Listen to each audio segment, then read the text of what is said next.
What was the cost to run this car for a day, do you think? Did you ever do the math? Or like well, per lap? it's like $1,200 a lap.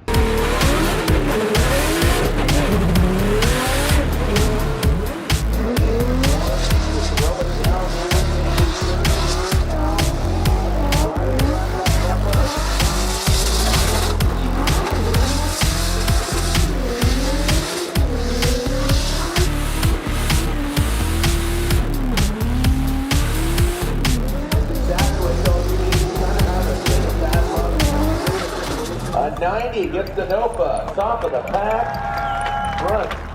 Here we are today in Chelsea's shop. I'm standing on a pallet. He's lifting me up. This seems very safe.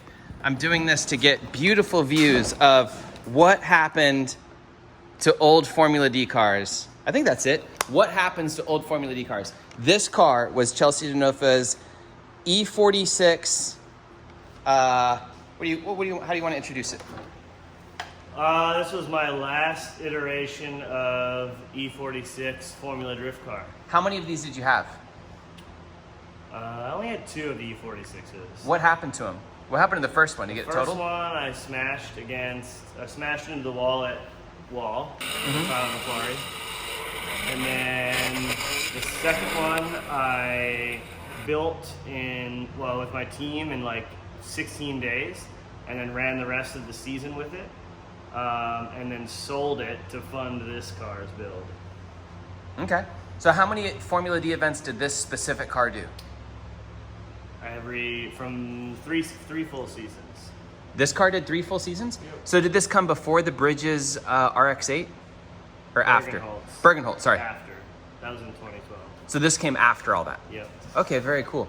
And how was this as your FD cars went? Is this still competitive today? It would definitely be competitive today. Really? Mm-hmm. How much power did it Not make? right now with no engine. Well, you know what we mean. Peak power was about 880 and 900 foot-pounds of torque. Dang. It made over 500 foot-pounds of torque from 3,500 to 7,500. And how many engines did it go through? A lot. More than 2? 20 probably. Really? And this specific car? No, this car probably went through 10 or 11 motors. And It went through none its first year, and then 2 or 3 its second year, and then like 5 or 6 its last year. how many turbos? I never actually lost a turbo, but we used to put a new turbo on every round because we were pushing it to make a lot of power. And how many what transmission did it run? At first, this car had a Mid-Valley 500, MVE 500, which is a dog box. And then it had an Andrews A431, which is Okay, so it was dog box and everything. Yeah. And was it quick change? Nope. Just a normal diff? I had 5 built diffs that I brought to every round that were full clutch type, like gnarly custom ramp angle diffs with different ratios. And this thing was sitting in a field for a long time, right? It was on top of a trailer In a field. while we were moving for 5 or 6 months. And do you ever have any more plans for this thing? I don't know. We'll see. It realistically only needs a motor, and it's set up for an LS right now. So I could put an LS in it pretty easily and get it back. I think that and seats is all it's missing at this point. Did it drift better with a BMW motor or an LS? I didn't get a ton of time with the LS, and the LS didn't make nearly as much power as the BMW platform, because it was a 408 with nitrous, so it was about 700 horsepower all in, and I really hated it. It made plenty of power, and the mid-range was great, but it had no top-end power and no torque. Yeah. Like, it's funny because you're like, oh, nitrous V8, like it has to have torque, and you're like, that's not. Turbos are pretty good nowadays. So, Yeah. Or at least when you run 40 pounds through them, they are. Yeah, this car usually ran 2.2 bar, so 33 pounds. Which is a lot. And Okay. nitrous for the big turbo. So instead of an engine, it looks like it has a bin in it. It's a bin full of engine parts. in the Oh, engine fantastic. Car sitting here. Am I gonna die if I stand onto these?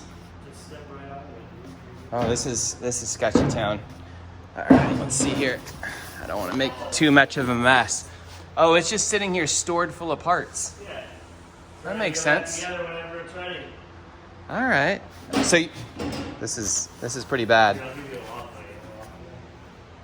Oh, is that easy? Just scooting something over? Move that first. Right? That's okay. I'll just stand over here. All right. So we have the death sketchiness of this. Well, did this thing ever podium? It did, didn't it? Yeah, won an event. How many did it? What was its best like finishing? One podium, and that's Long it. Beach, first place.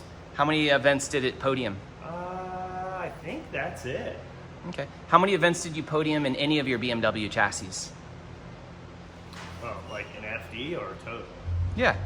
An FD? I think that was it. I've only got one podium.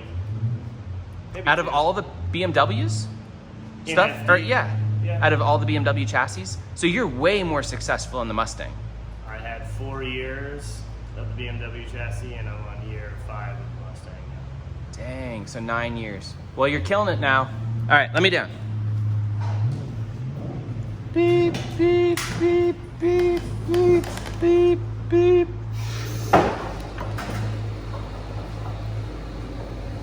I love standing on top of things that go up and down. So it looks like he was on NK wheels, which is cool. You were on Nittos at the time, or GT radials, or what? Last time this was driven was GT radials. What do you not want me to look at? Can we look at the front here? You can look at whatever. All right.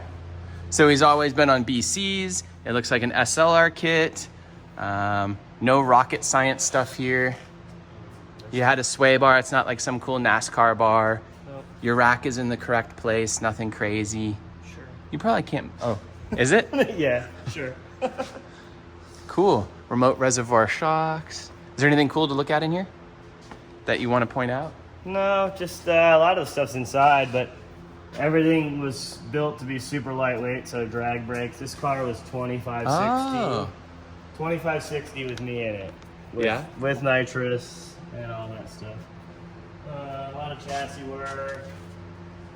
Stainless Little steel safety wires. wire in there. Yeah. Whoa, you can, oh yeah, you had a NASCAR box. You could just chop everything out. Yeah. You can see a little ASD handbrake in there. Look at this. This is fancy. What was all this for? Making transmission room, or? Oh yeah, you're not allowed Or a starter to, or something? cut that in Formula D, so you make room for it. This is some nice welding there. Yeah. You can see through.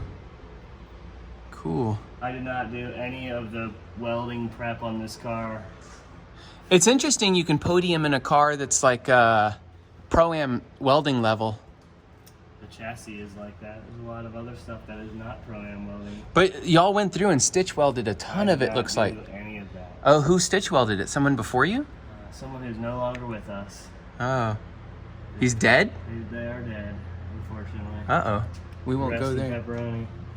But yeah, there's a lot of other stuff that's TIG welded and nice. And this had basically everything that was possible was made out of titanium on the car too.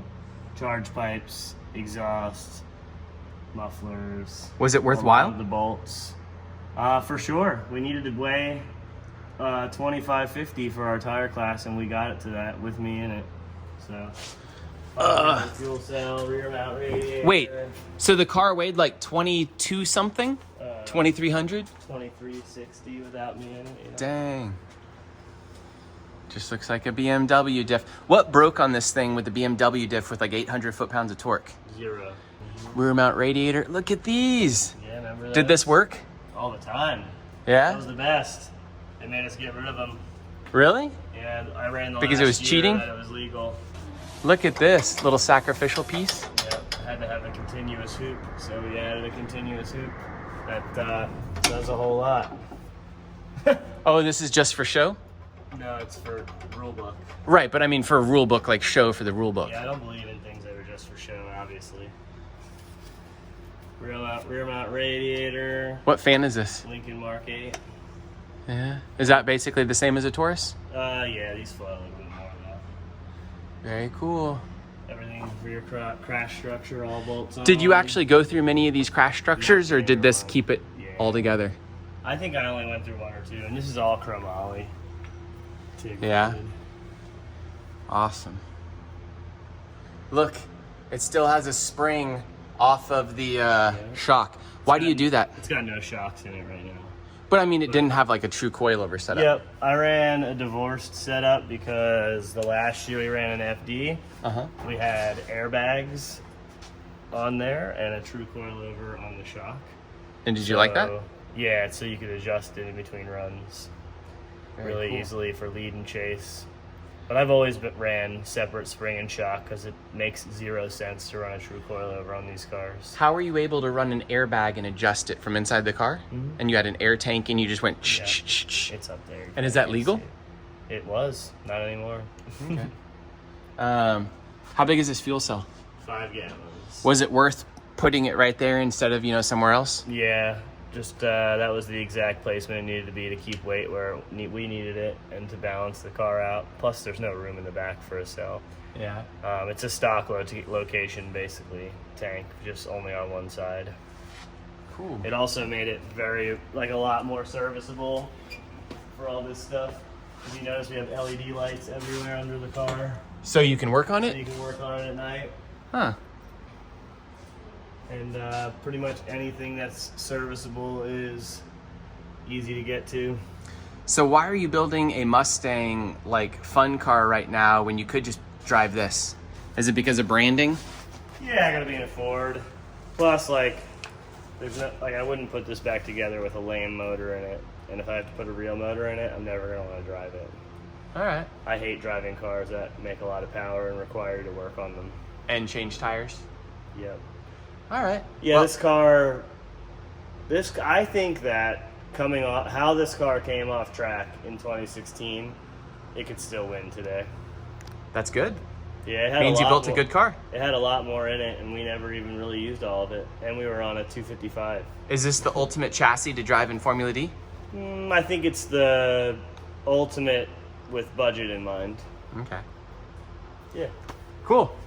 That means that he can't say anything bad about Mustangs. No. No, I'm joking. The Mustang's just going to cost more, that's all. Yeah. And the Mustang's obviously winning right now, and the E46s aren't. Very cool. All right. Oh, this is the thumbnail. I should have started with this. You could see the whole car the whole time. I'm an idiot. This is Oh, look at this weight. All the parts Will this to put work? it back together.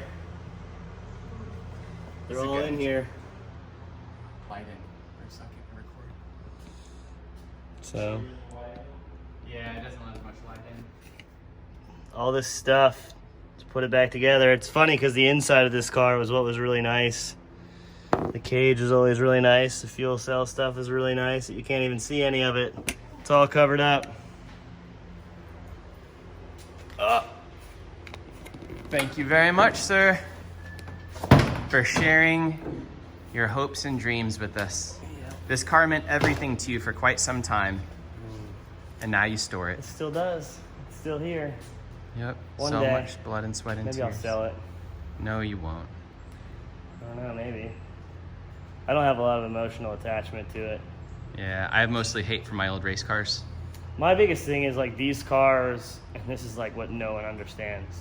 These cars just take so much effort to run them and so much cost and so much everything. And even though this is basic, it's brake pads every 3 days you drive it.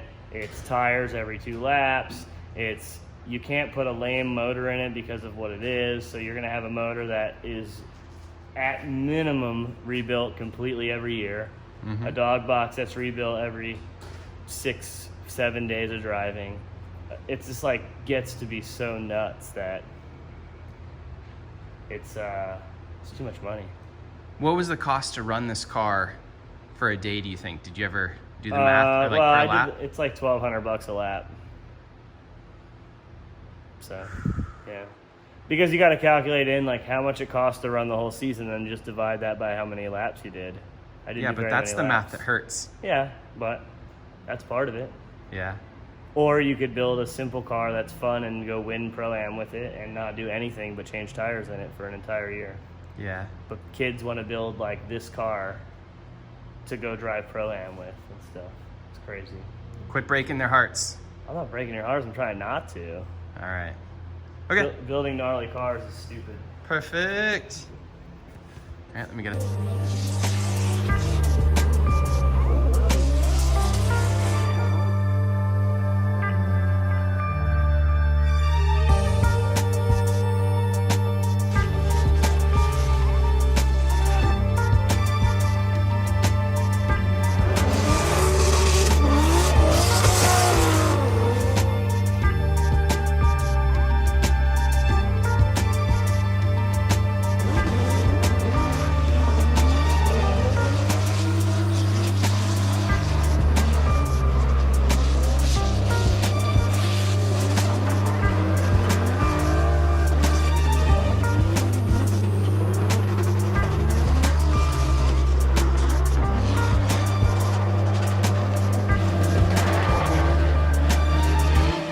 Thank you to all the sponsors such as Valino Tires, BC Racing Coilovers, Spec Clutch, GK Tech, NK Wheels, ECU Master, NRG, and WhatMonstersDo.com for making Lone Star Drift possible. And we have events coming up all the time, such as August 21st and 22nd down at MSR Houston with a big payout. See you there. Bye.